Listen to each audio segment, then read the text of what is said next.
Servus Leute, was geht ab? Und zwar heute geht alles um dieses Thema.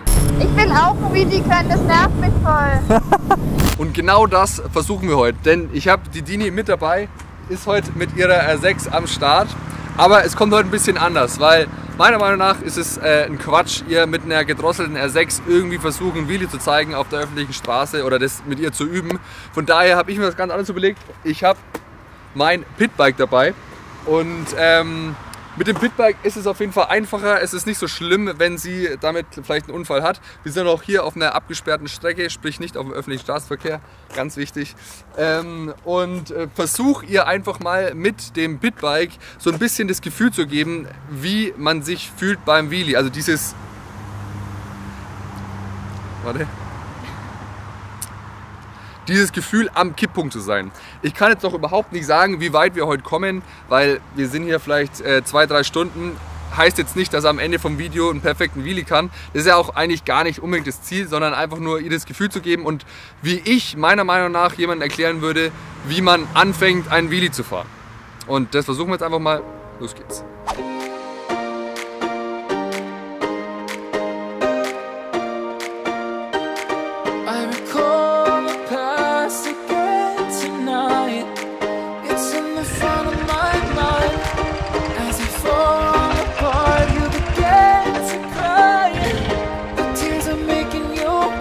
Wir steigen jetzt um auf Sena.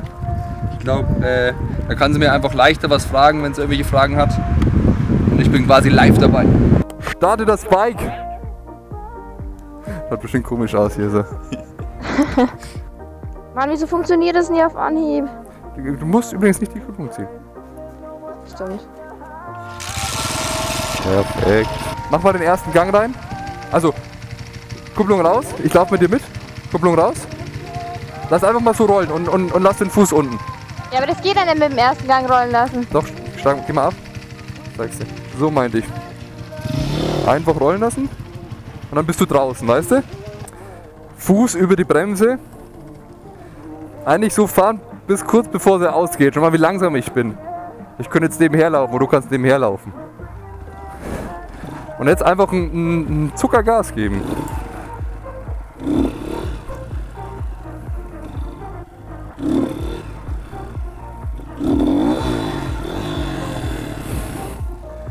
Ich weiß nicht, ob es gut wäre, wenn ich dir das mit der Kupplung zeige, aber mit der Kupplung ist halt nochmal, hast natürlich mehr Druck drauf, aber Kupplung ist halt wieder ein Ding komplizierter so auf die Art. So als einfach nur Rollen, Gas geben und Hinterbremse und das wäre dann so der dritte Part irgendwie. Erster Gang, rollen lassen.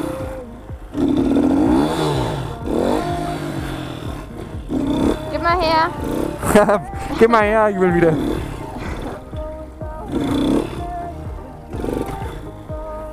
Du kannst es auch mal mit Kupplung versuchen, aber dann springt sie dir halt richtig hoch. Ja, versuch's erst mal so. Lass einfach laufen, fahr einfach mal ein Stückchen. Genau. Und nicht viel Gas geben, genau. So, die Kupplung weg, genau. Und jetzt gib einfach ein bisschen Gas und versuch's. Genau, das machst du einfach ein paar Mal. Das klappt nicht beim ersten Mal. Das schaut so behindert aus bestimmt, aber okay.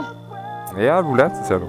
Also man muss ja dazu sagen, eigentlich war es noch der Plan, dass ich ihr zuerst das Fahrrad in die Hand gebe, aber da kam sie dann doch nicht so zurecht. Für jeden, der schon mal Fahrrad gefahren ist oder das drauf hat, dem würde ich auch raten, eigentlich zuerst das mit dem Fahrrad zu machen. Du hast sie hochgezogen und die Leistung war noch gar nicht da, hast du gemerkt? Ja, und ich habe auf die Bremse gedrückt. Ja, die Bremse ist gut, wenn du immer, tu mal hier wenden, den Fuß auf jeden Fall immer über die Bremse. Und, genau, langsamer werden. Langsamer werden und dann hochziehen, wenn du richtig langsam bist. Richtigen Gasstoß. Genau, genau. Kannst den Fuß mal richtig am Boden schleifen lassen, damit du Gespür dafür bekommst.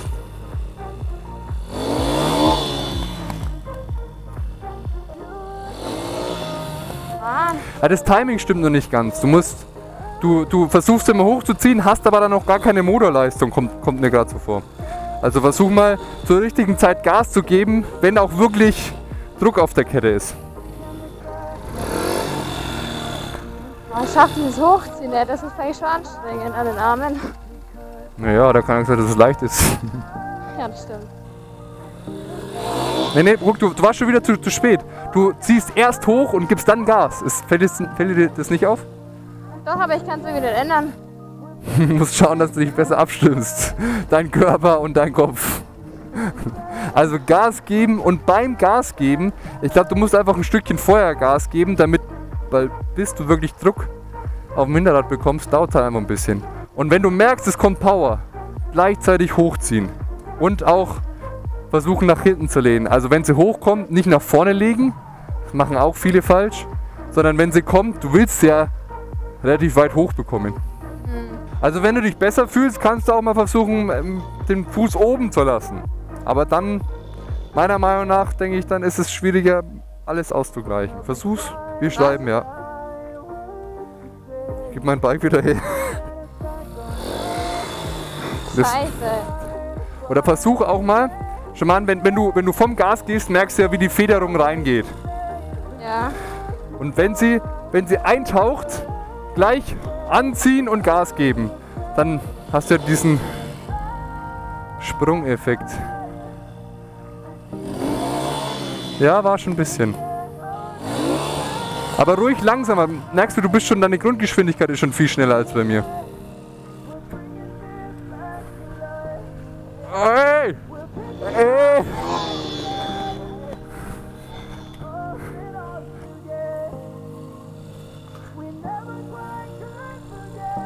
Ja, du darfst.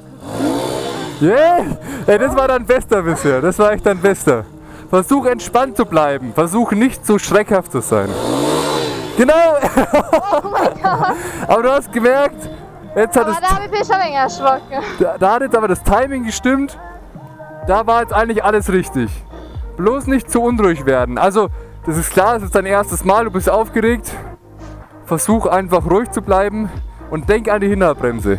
Weil wenn du jetzt noch ein bisschen höher kommst, musst du echt an die Hinterradbremse denken.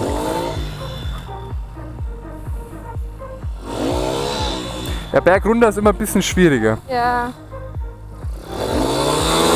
Bist schon wieder nach vorne gegangen, hast du gemerkt? Ich weiß. Du warst oben und gehst dann automatisch nach vorne. Aber ich weiß nicht, das kann ich gerade nicht ändern. Jo, ja, das ist halt automatisch. Ja, gut, so war gut.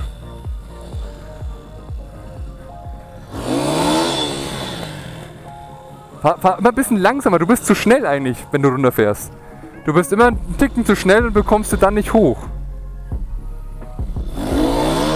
Sehr gut.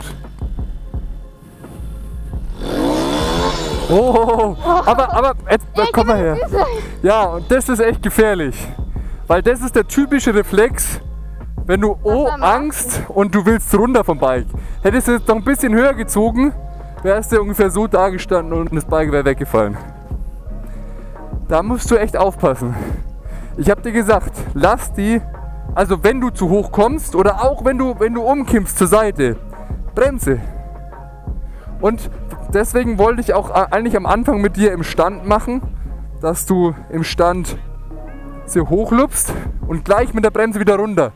Dass du ein Gefühl bekommst, ey, wenn ich die Bremse drücke oder wenn ich die Bremse in einen bestimmten Druck drücke, kommt sie runter. Dass sich das dann in deinem Kopf automatisch einprägt. Genauso wie du jetzt automatisch immer nach vorne dich gelehnt hast, weil du das automatisch machst, musst du eigentlich im Sinn haben, hey, ich drücke hinten drauf und dann geht sie wieder runter und bin wieder safe. Das ist der Hintergrund. Verstanden? Ja. Sehr gut.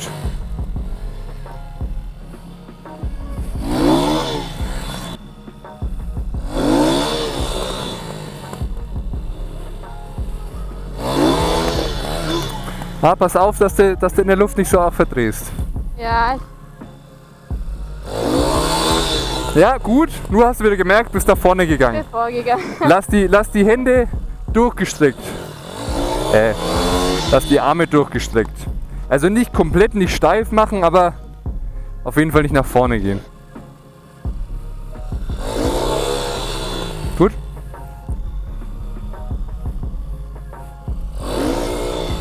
Jetzt will es gerade nicht. Ja, nichts überstürzen.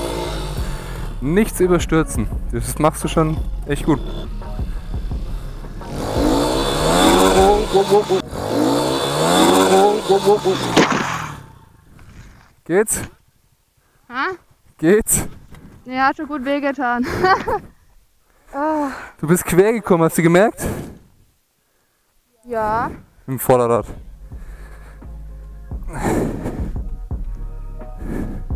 Was genau hätte ich jetzt nicht machen dürfen?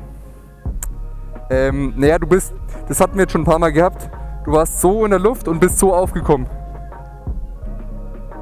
Du hast quasi Ach so. in der Luft deinen Lenker verdreht und bist so auch wieder aufgekommen. Ja. Wo ich dir vorhin schon gesagt habe, wenn du so landest, ist scheiße. So, das Wichtigste ist jetzt, keine Angst zu haben und eigentlich dich gleich erstmal wieder eine Runde hoch und runter, weil sonst hast du zu viel Schiss.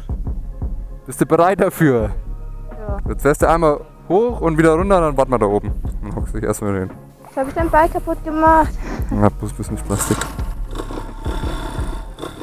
Fahr nur mal jetzt runter, ohne Wheelie und fahr wieder hoch und dann gehen wir oben zum Bus. Okay? Warum darf ich keinen machen? Ja, du sollst jetzt nichts überstürzen.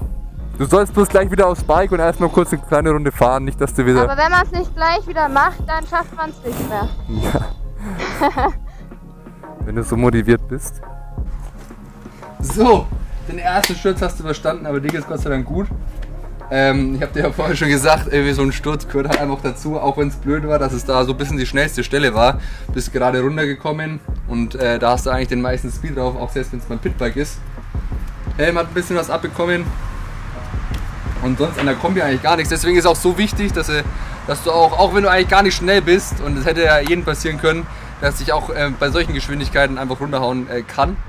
Aber dir ist sonst eigentlich nichts passiert, oder? Das war's auch schon wieder mit dem Video. Ich hoffe, euch hat's gefallen. Großen Respekt an Dini. Sie hat sich echt gut angestellt. Man muss ja sagen, sie hat heute zum ersten Mal so ein Pitbike gefahren und sie kommt ja von der Supersportler. Hat sich super angestellt, auch wenn ein Sturz dabei war. Ich fand, sie hat super Fortschritte gemacht. Schreibt mir einfach mal in die Kommentare, wie euch das Video gefallen hat. Lasst einen Daumen nach oben da, wenn ihr meint, die Dini hat sich gut angestellt. Und bis zum nächsten Mal. Peace!